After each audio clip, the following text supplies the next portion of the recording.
Hello, it's December and we're in the middle of the storm in the south of England, so today I thought would be a good chance to do a little bit of splicing. This is not actually for our boat, it's for someone else who needed some new mooring strops. So this is a bit of a two-part project, but today we've got some octoplaque rope, a thimble. This is the end that's going to be shackled to the mooring bar, and then the second part is going to be then forming an I-splice at the other end. So today we're just going to do the I-splice for this end. And we've got two mooring ropes to do. This one will be 3 meters and another for 5 meters. So first of all, just do a little bit of preparation. I've measured out, we've got roughly 30 centimeters here to work with, and then just need to spend a little bit of time working out left and right parts of the rope, and then from there it should be relatively easy just to splice into an I-splice around the thimble here. I've got my little splicing handbook just as a bit of a reference point, so let's get started.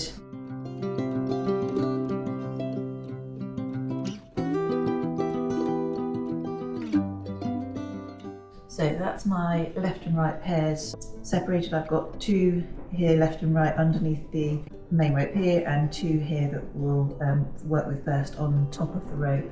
The reason we can tell if it's left or right, you can see the pairs pointing to the left here and these pairs pointing to the right here. So that's just how I've separated out 2 pairs underneath and 2 pairs on top. So now the next important bit is to now ensure that I pass a left underneath the left ropes and then the right underneath the right. Once we've done that bit, it's then a little bit more straightforward, but just need to make sure we get that first bit correct to start with.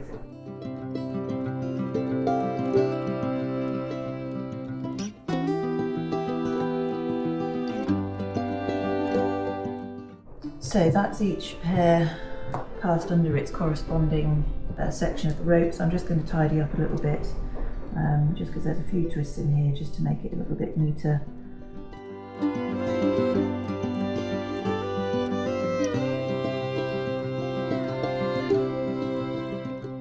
Okay, so now I'm going to work 1 pair at a time and just continue to pass these down through the relevant sections of the rope, but this time just one of the pair at a time. And we'll do that for all 4 pairs, and I'll probably do 4 passes for each pair, and then I'll probably just taper a couple of extra. So that's the next step.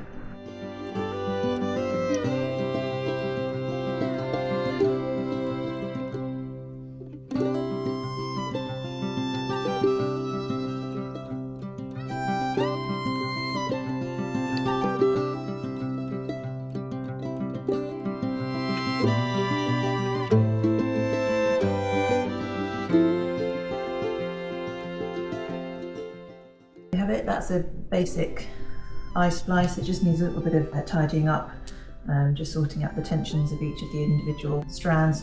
I'll probably do a little bit of whipping just around there just to tidy up, and probably just taper a couple of these ends, a couple more passes further down. But that's the first I-splice done, so we'll move on to the second one.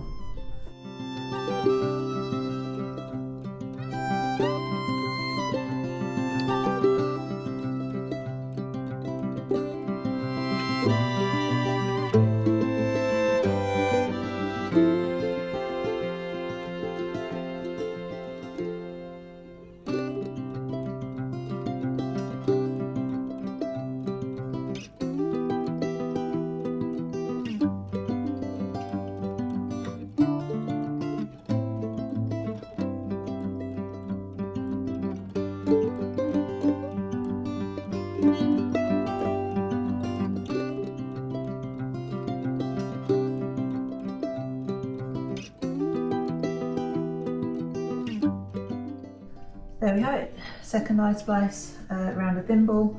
So I will spend just a little bit of time tidying up. This one's probably a little bit neater, just making sure we've got all the right tensions in the rope, and then probably just taper a couple of ends, and then once Luke, who's the expert with fire and knives, is back, we will just cut the excess tails on here. So that's the first part of the project. The second part will be later in the season, but at the moment we've just got tied loops in the other end, but probably once in situ. The boat's currently not on the mooring, so once it is, and we can measure out exactly how big a loop we need and where, and also marking out, we'll put a little bit of anti-chafe on the rope as well. Once we've got that marked out, I'll probably do that in situ in the spring. But so far that's the first bit done, so just a little bit of tidying up to do, but at least that's one job ticked off the winter maintenance list. See you soon.